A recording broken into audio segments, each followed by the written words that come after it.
Welcome to Telangana వెలుగు. నేను మీ రాజు. So తెలంగాణలో రాజకీయాలు వేడెక్కుతున్నాయి. ఈ ఏప్రిల్ 27 నుంచి కేసీఆర్ రంగంలో దిగుతున్నారంటూ బీఆర్ఎస్ పార్టీ శ్రేణులు చెప్తున్నారు.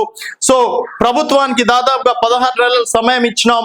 సో ఎప్పుడైతే 25 సంవత్సరాలు టిఆర్ఎస్ పార్టీ ఆవిర్భవించి దాదాపుగా 25 సంవత్సరాలు కంప్లీట్ చేసుకుంటున్న వేళ సో ఇప్పుడు నుంచి పార్టీ బలోపేతానికి కృషి చేయాలంటూ కూడా ఇటు కార్యకర్తల్ని ప్రతి ఒక్క జిల్లా అధ్యక్షులను కావచ్చు ముఖ్య నాయకులతోటి కేసీఆర్ వరుసగా భేటీలు అవుతున్నారు.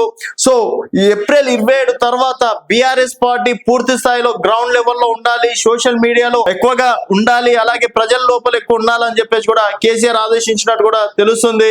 సో ఇప్పటి వరకు 6 గ్యారెంటీల విషయంలో ఎన్ని గ్యారెంటీలు అమలు అయ్యాయి, ఈ అంశాలని బలంగా తీసుకెళ్లాలి. అలాగే 400 దాకా హామీలు ఇచ్చారు. 400 హామీలలో ఎన్ని హామీలు నెరవేర్చడం అనేది జరిగింది. తర్వాత ప్రభుత్వం జాబ్ క్యాలెండర్ విషయంలో కావచ్చు, తర్వాత మహిళలకు 2500 విషయంలో కావచ్చు, తర్వాత 4000 రూపాయల పెన్షన్ విషయంలో కావచ్చు, రైతులకు 15,000 చెప్పి 12,000 ఇచ్చిన విషయంలో కావచ్చు, ఈ విధంగా ప్రతి ఒక్క అంశాన్ని కూడా ప్రజల లోపలికి తీసుకెళ్లాలి. అలాగే రాబోయే కార్యాచరణ కూడా ఏ విధంగా ఉంటుంది అనేది 27 తర్వాత తెలుస్తుంది.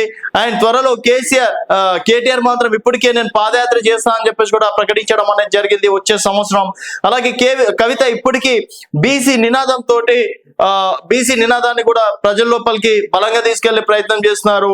ఇంకా హరీష్ రావు తనకి ఇచ్చినటువంటి బాధ్యతలు కావచ్చు, కార్యక్రమాల విషయంలో, అలాగే ప్రభుత్వం ఇచ్చినటువంటి హామీలు ఎంతవరకు నెరవేర్చినాయి అనే విషయాల్లో కూడా హరీష్ రావు బలంగా ఫైట్ చేస్తున్నారు.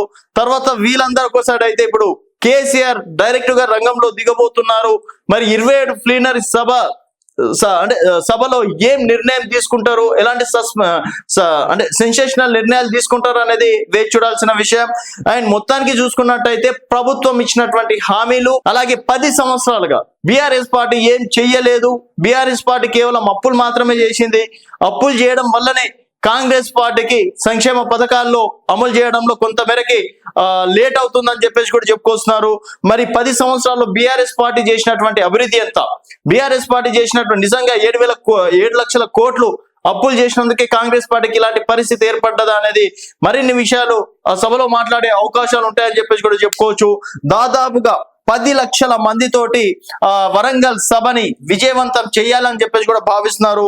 సో 10 లక్షల మందికి అవసరం అంటే ప్రతి 10 జిల్లాల నుంచి ప్రతి జిల్లా నుంచి 1,00,000 మంది, ఒక్కొక్క జిల్లా నుంచి ఒక్కొక్క 1,00,000 మంది రావాలని చెప్పేసి కూడా టార్గెట్ పెట్టుకున్నట్టు కూడా తెలుస్తుంది. సో ఈ 4-5 రోజులు మొత్తం తెలంగాణ అంతా గులాబీమయం కావాలని చెప్పేసి బీఆర్ఎస్ పార్టీ భావిస్తుంది. చూడాలి మరి 27 తర్వాత కేసీఆర్ ఎలాంటి నిర్ణయం తీసుకుంటాడు, మరి ప్రభుత్వానికి డెడ్ లైన్ ఏమైనా ఇస్తారా లేదా అనేది చూడాలి.